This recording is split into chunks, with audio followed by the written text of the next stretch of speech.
মাননীয় সাংসদ ৰকিবুল হুছেইন ডাঙৰীয়াৰ ওপৰত কালি কৰা আক্ৰমণৰ প্ৰতিবাদত আজি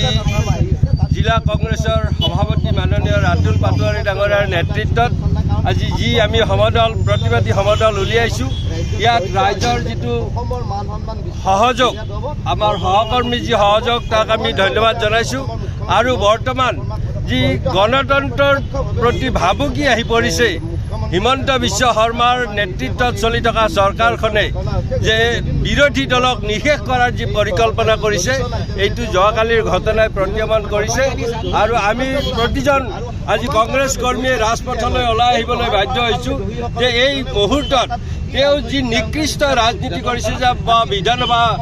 বিধানসভাৰ মজিয়াত যে তেওঁ কৈছে যে সেইখিনি ৰকিবুল হুছেইনৰ সমষ্টি আমাৰ এলেকা নহয় তেওঁ এগৰাকী মুখ্যমন্ত্ৰী এগৰাকী গৃহমন্ত্ৰী হৈ তেওঁ ৰাজ্যখনৰ সেই দোষীবিলাকে কি ৰাজনৈতিক কাৰণত এই কামটো কৰিছে তাৰ উচিত তদন্ত কৰিব লাগে অসমৰ যিগৰাকী মুখ্যমন্ত্ৰী হৈছে তেওঁক ল'ৰা ৰজা আখ্যা দিছিলোঁ তেওঁৰ এই কাৰ্যবিলাকে প্ৰমাণ কৰিছে আৰু সেইকাৰণে ৰাইজলৈ এটা আহ্বান জনাইছোঁ ৰাইজ যে আপোনালোকে ওলাই আহক যদি আজি আপোনালোকে ওলাই নাহে তেনেহ'লে কাইলৈ আপোনালোকৰ ওপৰতো নিশ্চিতভাৱে আক্ৰমণ হ'ব আৰু এই আক্ৰমণক প্ৰতিৰোধ কৰাৰ কাৰণে সকলো ৰাইজ ওলাই আহক কিয়নো কালি যি গণতন্ত্ৰৰ এগৰাকী 545 গৰাকীৰ ভিতৰত এগৰাকী সাংসদক ৰাজপথত দিন দুপৰতে আক্ৰমণ কৰিছে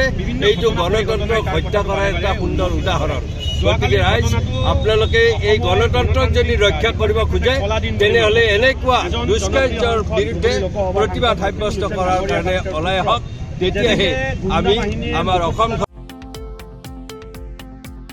শৰীৰৰ যিকোনো অসুবিধাৰ সন্মুখীন হৈছে নেকি আপুনি শাৰীৰিক সমস্যাৰ প্ৰতিকাৰ কেৱল আমি দিম অভিজ্ঞ চিকিৎসকে দিব সুপৰামৰ্শ প্ৰতি সপ্তাহত থাকিব বিভিন্ন ৰোগৰ বিশেষজ্ঞ চিকিৎসক চাবলৈ নাপাহৰিব এনি ভাৰত 24ৰ বিশেষ অনুষ্ঠান স্বাস্থ্য বিশেষ।